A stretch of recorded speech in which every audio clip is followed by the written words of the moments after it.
Cahil atamыздың қауымын негіздерін астында ұстауын даярдап, юстиция министрлігінен өткенде еларалық гуманитарлық қауым деп ұстауын жазып даярдағанбыз.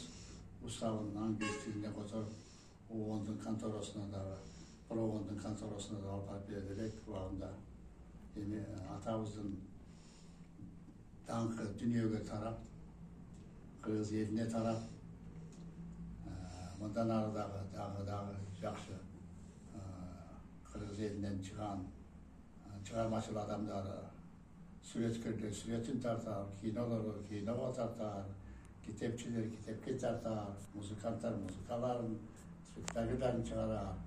Жаңағы өтіп кеткен 300 жылдығындағы бірінші естелік ашылғандағы районды аты өзгергендегі андан бұрынғы өткен тарихтардағы совет уақытында жазылған тарихтардың барын жаңартып, энциклопедия қылып райондық негізіндегі жайлар районы өзі бір өнер жайы өніккен, айыл шабасы өніккен мықты райондардың бірі екені Қырғыз еліне малым.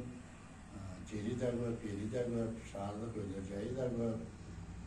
Айта берсем, түгелмес тарихы бар. Бұдан кейін де тарихшылар, жазушылар, келген жетекшілер де көңіл бұрып, елдің тарихына, районның тарихына көңіл болса, көп іштер алдыға жазалар. Барлық жақсылықтар бола берсін. Амин.